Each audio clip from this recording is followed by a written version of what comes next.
ख़वातीन व हज़रात, अल्लाह ताला ने दुनिया की हर चीज़ को किसी खास मकसद के तहत पैदा किया। इंसान को अपनी इबादत के लिए पैदा किया, मगर इंसान दुनिया की रंगीनियों में इस कदर खो चुका है वो दुनिया में आने का हकीकी मकसद भी भूल गया।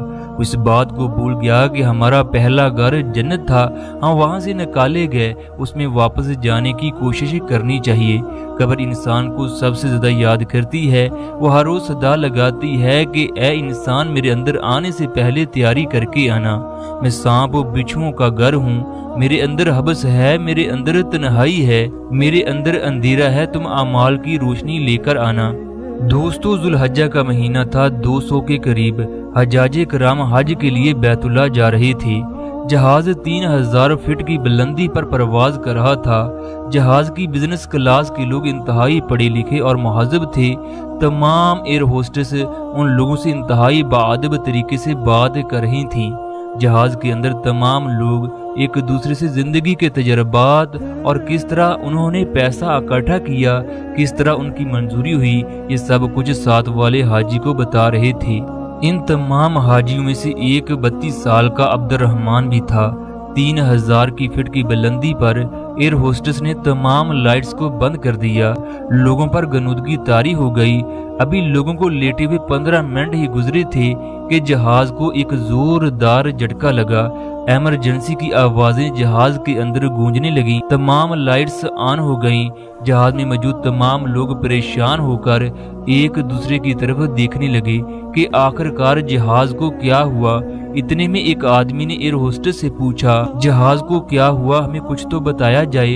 एयर होस्टेस से कहने लगी, मैं अभी पायलट से राब्ता करके बताती हूँ। अभी ये गुफ्तगू जारी थी कि जहाज के पायलट ने ऐलान कर दिया कि जहाज का एक इंजन फेल हो चुका है, जबकि दूसरे इंजन में भी खराबी है। हमारे अंदाजे के मुताबिक 10 मिनट के बाद जहाज क्रैश हो जाएगा।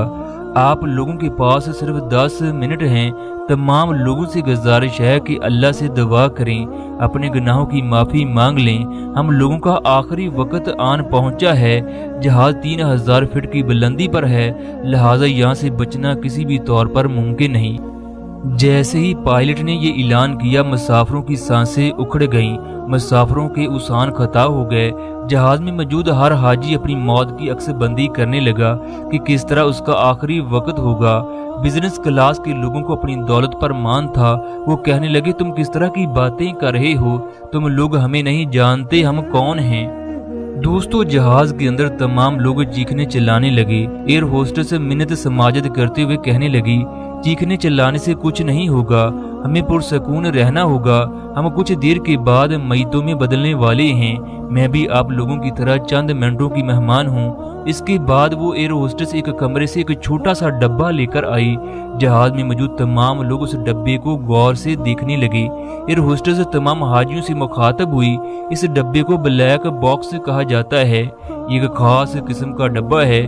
कोई भी चीज इस डब्बे पर असरअंदाज नहीं हो सकती। अगर आप लोग अपने घर वालों, अपने बीवी बच्चों, बहन भाइयों या दोस्तों को कोई पैगाम देना चाहते हैं तो एक कागज पर लेकर इस डब्बे में डाल दो। जब जहाज के मलबे से ये ब्लैक बॉक्स मिलेगा तो आपके रिश्तेदारों, बहन भाइयों, दोस्तों को आपका आखिरी पैगाम पहुंच जाएगा।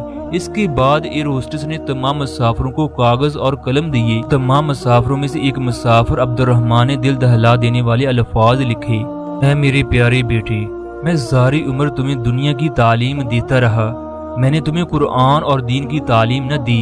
वो फूट फूट कर रोने लगा।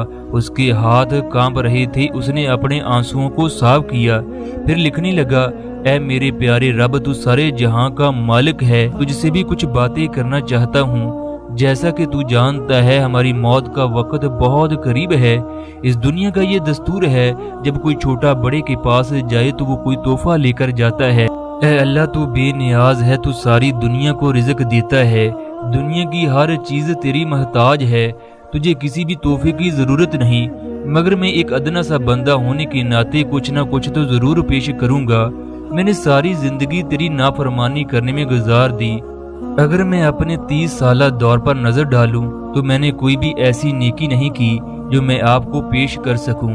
मेरे दिल में हमेशा इस बात का ख्याल आता है कि अल्लाह के आगे झुक जा, उसको किसी भी हालत में मना ले। वही तो रब है जिसने तुम्हें पैदा किया। تجھے زندگی بھر رزق عطا کیا، حتیٰ کہ ماں کے پیٹ میں بھی پالا۔ جس رب نے ساری عمر تمہیں نعمتیں عطا کی، اس کا شکر ادا کر۔ اے اللہ، یہ تمام باتیں میرے ذہن میں آئی، مگر میں شیطان کے بہکاوے میں آ گیا۔ اے میرے رب، میری کوئی بھی نیکی اس قابل نہیں کہ تیرے سامنے پیش کر سکوں۔ میں نے ساری زندگی دنیا کی رنگینیوں میں گزاری۔ میں 30 سال تک سوتا رہا۔ جب زندگی کا آخری لمحہ آیا تو موت کی آغوش میں بیٹھا ہوں۔ میں چھوٹا سا تھا جب سکول جانا شروع کیا۔ 18 سال تک مختلف اداروں میں تعلیم حاصل کرنے میں گزار دی، پھر ایک عرصہ نوکری ڈھونڈتا رہا۔ اللہ پھر شادی ہوئی تو اپنے بچوں کو حلال حرام کی تمیز سکھائے بغیر کھلاتا رہا۔ دنیا کا مفاد حاصل کرنے کے لیے جھوٹ بولتا رہا۔ میں آگے بڑھنے کے چکر میں تجھ سے محبت کرنا بھول گیا۔ میں نے ایک لمحے کے لیے بھی نہ سوچا کہ تجھ سے کیا تعلق بنایا۔ ساری عمر نہ ہی 5 وقت کی نماز ادا کی اور نہ ہی روزے رکھے اور نہ ہی صدقہ و خیرات کیا۔ کبھی بھی تیرے حکموں کے آگے ہار نہ مانی۔ جو لمحات تیری یاد میں گزارنے چاہیے تھے وہ ٹی وی ڈراموں فلمیں دیکھنے میں گزار دیے۔